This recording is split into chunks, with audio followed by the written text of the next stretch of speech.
in Northport, Let's Lose Northport. They will help you get back on track in February, so that you pass all the ball games, pass all of the parties, and all of that stuff. Now you can really do it. Danielle and her team look forward to helping you. You can find them on Facebook at Let's Lose Northport, at Let's Lose Northport. And if you go by there, tell them Martin Houston told you to stop by. They'll give you $50 off of that startup fee. So go check them out at Let's Lose Northport. Get in shape and lose some weight in 2020. Be ready for the springtime, spring break, as well as getting ready for the summertime. All right, it's time for us to get in a little conversation with Hank South, 247 Sports, Bama Online Recruiting. Good morning, Hank. How you doing, sir? Hey, good morning, Mike. Good, how are you? Doing well, man. Well, just kind of, I know yesterday was anticlimactic, and I put up a poll question just asking the question: will Alabama sign McKinley Jackson? Will they flip Cedric Van Prine?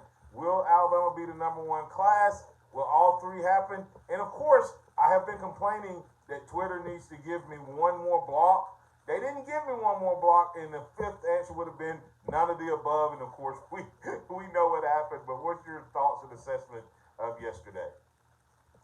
Yeah, I think that certainly, what wasn't the day Alvin probably wanted with the Kinder Jackson opting for A&M and then the big stop committee from Missouri that, as kind of, even though those decisions went down, not in David's favor, you still kind of look at the overall makeup of the class. They got the three remaining guys officially signed with Javon Baker, Daniel Burrows, and Damian Brooks was already signed. He just simply announced it until yesterday. Got those guys on board, and for 25 signees, and you look at it, and yeah, they didn't get the number one class. Obviously, adding McKinley Jackson would have put them over Georgia. So you can look at that as you want to, but if you actually look at the team rankings, there's kind of a silver lining. Bama actually has the number one player grade average per commit. So, Georgia average commitment is rated at 92.96.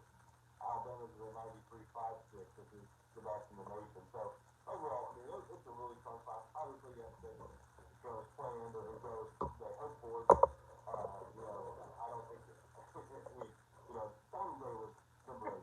That was a big day. Everything yesterday was more just, kind of blueprints and the icing on the cake. So, yeah, they would like that from the Jackson in the best job, but I think that is thrilled with the guys they have signed on board. Two questions. One is they signed 25. In the three that they signed yesterday, they all wanted or were already signed. I keep hearing people put Jason Jones in there. He was a nice to have, but was not a must have in 2020 because they offered him a blue shirt. But when you look at this class, two things. Where would they have put those guys had they signed? And number two, compare this class, not yesterday, because that's what I think people are missing. Compare this class to the Nick Saban classes of the past. Yeah, I mean, for starters, I asked that question a few times before, how would all the numbers work?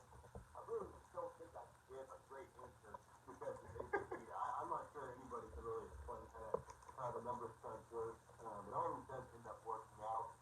Certainly there's ways you can have guys across back counters and how they're considered the signing cost and all that kind of stuff. I couldn't explain it. I tried to confuse everybody. I tried to confuse myself even more. But it would have worked out. They have room to take, if McKinley Jackson and his great stuff signed yesterday, they were not room to have a basically that was. So, we'll see kind of how that affects the numbers going into 2021. But compared to past classes, I think top to bottom, this is one of Nick Saban's best ever. I think everything, from when I started it, recruiting for Alabama since 2015, I always talk about the 2017 class. I think that's kind of, that kind of set the bar of like best classes in my opinion. This one's pretty close to it. It's not great. It's not ranked highly.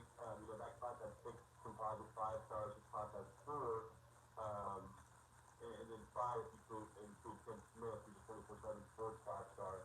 But, just, every one of these guys that they something really positive about. I mean, if you watch all the tape, especially the defensive class, the linebackers class, between Demoy Kennedy, Will Anderson, you can kind of just rave about all of them. Bryce Young, obviously, is kind of the marquee commitment. He's the highest rated commitment that's ever signed in Alabama in the recruiting era. He's tied with Andre Smith, and I think Tyler Splunda, but highest rated ever. So you got him on board.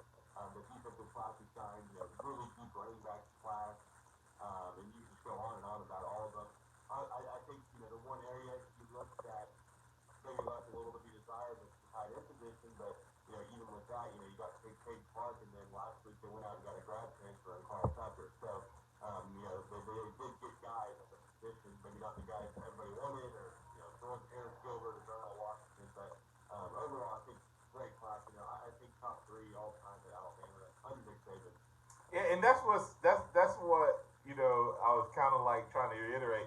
This class, if you were looking at the traditional signing period, we'd be talking about a top three all time with the top recruiting coach in the history of the game. But some people are a little disappointed. But let's kind of look inside of this class a little bit, Hank. Of course, the obvious ceiling guy is Bryce Young. Removing him from the equation, which one of these guys do you think comes in first of all and cracks into that impact role first, and then we'll have a follow up question to that. I think there's several guys I think like to name. Yeah, that's fine. I think some of these people are good, but like Tyler Bell, but the guy that I'm most excited about to kind of come in and outside of Bryce Young is Will Anderson.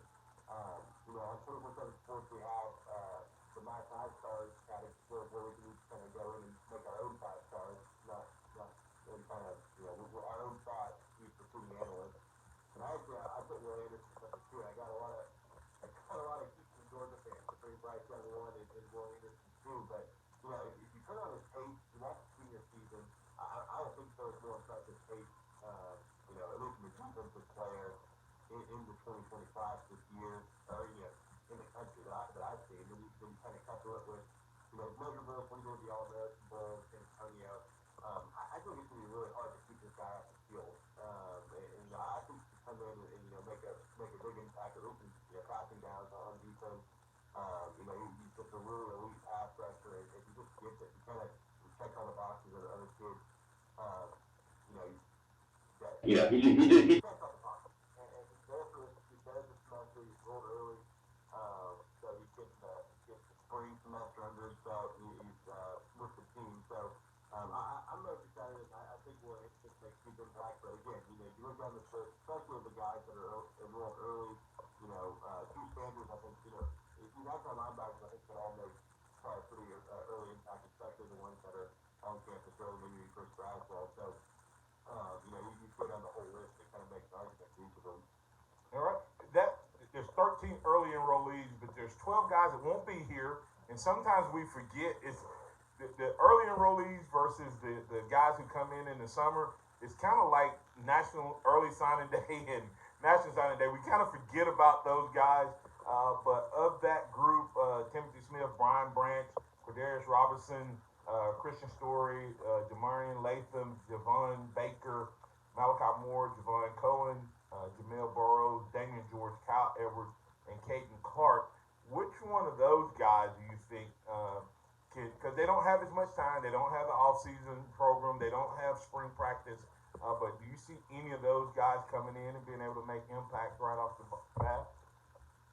Yeah, I can see it. I think obviously a lot of those guys, a few of the guys, Brian Branch, I think can make a big special teams impact early on, and maybe even, get into a rotation at some point. Just because they're early enrolled doesn't always mean, you can't make an impact early. You look at the 2018 class, so Jalen Waddle and Patrick Surtain were coming in early, so they're certainly, caught up to speed quick and were able to contribute immediately. And Christian Harris last year. What's that? And Christian Harris last year, he was a late enrollee and started started game one, I think. So definitely can happen. Yeah, for sure. And you know, I think those guys are really going to qualify to particularly do that. You know, I think, you know, Timothy Smith, we haven't noticed in the past that 24/7 sports, you know, once he gets into the, you know, the center conditioning program, and, you know, he's already gotten in really good shape over the last year. You know, he's at 6'4", 320 right now, but, you know, he's just a really athletic kid, and I think once he gets to Alabama, they kind of put that together. He's actually still relatively new to football, too. He's only played for a few years, so he's still kind of learning the game, but I think he can be a guy that could potentially make an argument to see the field early. And then, yeah, you know, the rest of these guys, we'll see. I think a lot of them can certainly contribute on special teams in year one as well. And then, you know, we got Carl Tucker, who's also coming in December, the grad transfer tight end, who certainly would be expected to play a pretty significant amount next year. All right. That's Hank South 247 Sports, Bama Online Recruiting. Pat has a question for you, Hank. Pat, you in with Hank. What you got for him? Good morning, fellas. 2021 class. There's a offensive tackle out of Pennsylvania by the name of Ricky. Are you see that? Anyway, he looks like the Penn State guy, but however, with James Franklin to the Astro up there, is there any chance we bringing him to the South? Tell me, sorry. Tell me his name one more time. Good luck. It's a five-star. It's R-U-C-C-I, something like that. Rookie? Ruchi? Ruchi? Ruchi, 6'8". Oh. He's 6'8", and about 305 pounds. Really long, offensive tackle. What's his first name? Oh. Man, no, I got up there. Yeah, I got that. Yeah, you know, I think I was like kind of, you know, qualified for state. I right now, it was just at this point possible with 2021 class. You know, they're just kind of cracking the surface of it. They had their first junior day, you know, last weekend, and had a lot of guys out, and they're going to have another one in March, and they have plenty of guys for spring practice and throughout the summer. So, you know, I think it's way too early to write anybody off, and yeah, he's coming to Penn State right now. Nolan Ruchi, number 18 overall player in the class. They haven't offered him. I haven't heard his name tied to them a lot just yet, but you know, I wouldn't rule out somebody like him making a string of visits this spring and checking out Alabama certainly. But you know, I think right now it's the biggest. Okay, the reason I brought him up is the fact that the quarterback that we have passed to this to the 21 class is a pro-style quarterback, not the type of quarterbacks that we've been going with. And I just thought that you know, maybe it's different, that these players were a different aspect as far as being able to block, maybe a different thing. Yeah, I think they opened everybody there out on the Tucson. They were in Pennsylvania at one point. So I think the big tackle to watch right now is Tommy Brockmeyer. He's actually the number one offensive tackle in the country. He was on campus last month. So you know, I'm not ruling out anybody. You know, day one at the 24 we did further come what we do because we need a center from coming back. That's kind of the plan. And what I mean, they're not saying they're back to field, but you know, that's kind of the expectation is they want to play together. And so you know, Bama did offer James Brockmeyer. It wasn't just because he's Tommy's brother last weekend. They've been evaluating him for a while. Camp last year as well. So yeah, that's kind of the expectation is that they'll come to the same school together. Yeah, little brother is a big time player. Little brother. Okay, all right. Hey, have a blessed day. Thank y'all. All right. Thanks, Pat. Hank, give us your closing thoughts on this Alabama class and where our listeners can find. I know you're going to have plenty to write about, and then we'll know you'll be transitioning into 2021 today. Right. Yeah, you know, I think it's a really strong class. You know, I think that the late signing period kind of may put a damper on it in terms of, you know, at this moment. But you know, I think even our starters on the board, Frank saw, but, certainly, you know, as they went on, kind of looked at the body of work they're going to put in the 2020 class, and, you know, this is one of the best ever classes with a lot of potential immediate impact guys, and then, you know, your future potential star quarterback in Bryce Young. So, I think a really, really strong class. I think, you know, the sky's the limit 2021. They only have 3 commitments. A lot of other programs, a little bit further along, but, you know, I think Bama's taking the approach of taking their time with evaluations, making sure they're being the right guys. And, you know, we've already seen that with 3 guys they have committed. You couldn't ask for a better trio of early commits for the 2021 cycle. So they're kind of weird this month, February's dead period. But I think March is going to be a pretty busy month in Tuscaloosa, and then, you know, never really stops with camp season rolling up after that, and then you're back in the season all of a sudden. So strong class. I think pretty sure won't be good as well. All right, that's Hank South 247 Sports, Bama Online Recruiting. Follow him at Hank South 247. Thanks, Hank. We'll catch up with you next week.